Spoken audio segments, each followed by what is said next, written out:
Hello hi అండి, welcome back to my channel. నా channel ఎవరైనా ఫస్ట్ టైం చూస్తుంటే ప్లీజ్ లైక్ అండ్ సబ్స్క్రైబ్ చేసుకోండి. అందరికీ శ్రీ క్రోధీనామ సంవత్సరం ఉగాది శుభాకాంక్షలు అండి. ఇది జంగారెడ్డిగూడెంలో అండి, అమ్మ వాళ్ళ ఊరిలో గంగానమ్మ అమ్మవారిని ఎంత బాగా డెకరేషన్ చేశారో చూడండి. ఉగాది పువ్వు అయితే నేను ముందుగానే కోసుకొచ్చేసానండి, ముందు రోజే కోసుకొచ్చేసాను. మళ్ళీ దొరుకుతుందో దొరకదో అని ఇల్లు అయితే మొత్తం క్లీన్ చేసేసామండి. మొన్న ఇప్పుడు సండే అయితే దులిపేసాం కదా, ఈరోజు అయితే అది తడిగుడ్డ అయితే పెట్టేసుకున్నామండి. మాకు ఇల్లు కడగడానికి అయితే ఉండదు, హోల్స్ అయితే లేవు. నెక్స్ట్ స్టవ్ అవన్నీ క్లీన్ చేసేసాను. స్టవ్ అవన్నీ క్లీన్ చేసేసాక పసుపు రాసి అయితే ఇలా బొట్లు పెట్టుకుంటున్నానండి. తర్వాత ఇంటికి వచ్చేసి మామిడాకులు కడదారని మామిడాకులు కడుతున్నానండి. ఇంటికి షాప్కి బయట ఒక షాప్ ఉన్నదండి, సెంటర్లో ఒక షాప్ ఉన్నది, ఇంటి దగ్గర ఒక షాప్ ఉన్నది కదండి. 2 షాపులకి ఇంటికి వాటికి కావాలని వచ్చేసి మామిడాకులు అయితే కడుతున్నానండి పొద్దుటే. తర్వాత వచ్చేసి అత్తయ్య బయట ఊడ్చేసి కలాప్ అయితే వేశారండి. మార్నింగ్ 4కి లేస్తే మాకు పని అయ్యేసరికి 12 అయ్యిందండి. కరెక్ట్గా టెంపుల్కి వెళ్ళి వచ్చేసరికి 12 అయితే అయ్యింది మాకు. ఇప్పుడు వచ్చేసి అత్తయ్య కలాపాయి అన్నీ వేసారండి, పేడ కలాపాయి వేశారు. వేసాక వచ్చేసి నేను వచ్చేసి ముగ్గు అయితే వేస్తున్నానండి. కొంచెం కలర్స్ వేద్దారని వేస్తున్నాను. మామూలు ముగ్గు అయితే అత్తయ్య వేసేస్తారండి.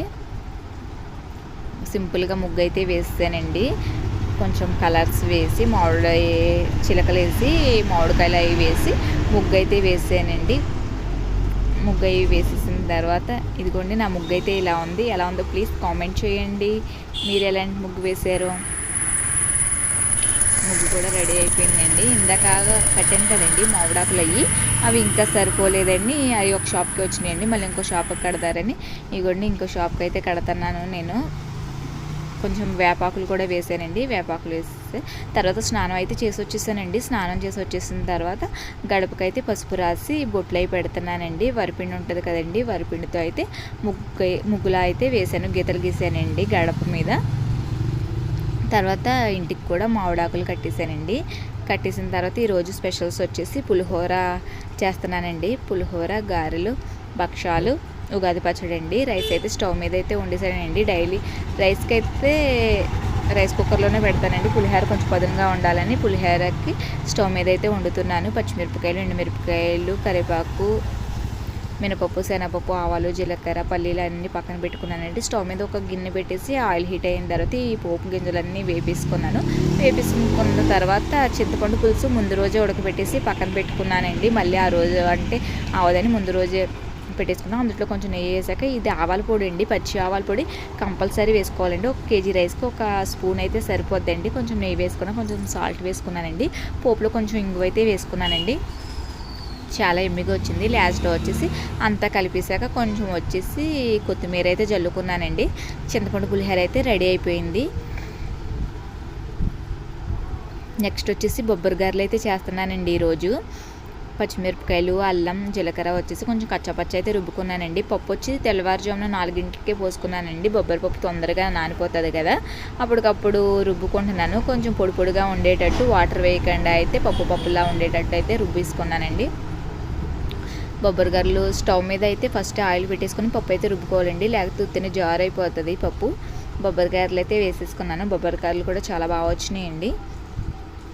ఇదిగోండి బొబ్బరి గారెలు అయితే ఇలా వచ్చేసినాయి. బొబ్బరి గారెలు అయిపోయిన తర్వాత అత్తయ్య వచ్చేసి భక్షాలు చేద్దారని పచ్చిశనగపప్పును బెల్లం స్టవ్ మీద అయితే పెట్టారండి.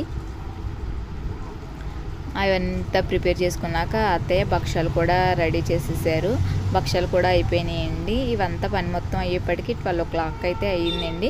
నెక్స్ట్ ఉగాది పచ్చడి అయితే చేశానండి. ఉగాది పచ్చడి కోసం కుండ అయితే తీసుకున్నానండి. కుండ తీసుకొని పసుపు రాసేసి బొట్లు అవి పెట్టేసుకొని కంకణం కడుతున్నానండి. కంకణం కట్టేసాక మేము కూడా కంకణం కట్టామండి. తర్వాతే ఉగాది పచ్చడి తింటామండి. మేము కూడా కంకణం కట్టుకున్నాక పచ్చిశనగపప్పు, ద్రాక్ష పళ్ళు, దానిమ్మకాయ, కొబ్బరి, వేపువు, మిరియాల పొడి, అరటిపళ్ళు, మామిడికాయ ముక్కలు, చింతపండు, బెల్లం, కొంచెం సాల్ట్ తీసుకున్నానండి. మేమైతే ఇవన్నీ నాకు తెలిసిన కానించి నా మ్యారేజ్ అయిన కానీ నేనైతే ఇలాగే చేస్తానండి. అందరూ 6 రకాలే ఉంటాయి కదా, అవే వేసుకుంటారు. నేనైతే ఎప్పుడు ఇలాగే చేస్తాను నాకు తెలిసిన కానించి.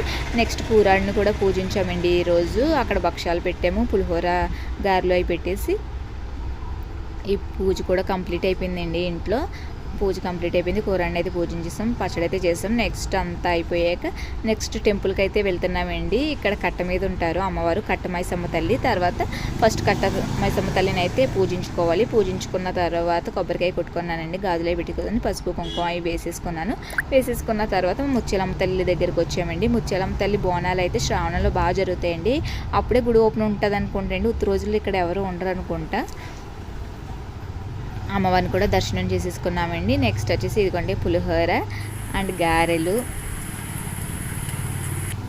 పచ్చడి, ఉగాది పచ్చడి, నెక్స్ట్ భక్షాలు ఇవైతే చేసుకున్నామండి. మీరు ఉగాది సెలబ్రేషన్స్ ఎలా చేసుకున్నారు? మీరు మీ ఇంట్లో ఏమేమి చేసుకున్నారు? Bye bye.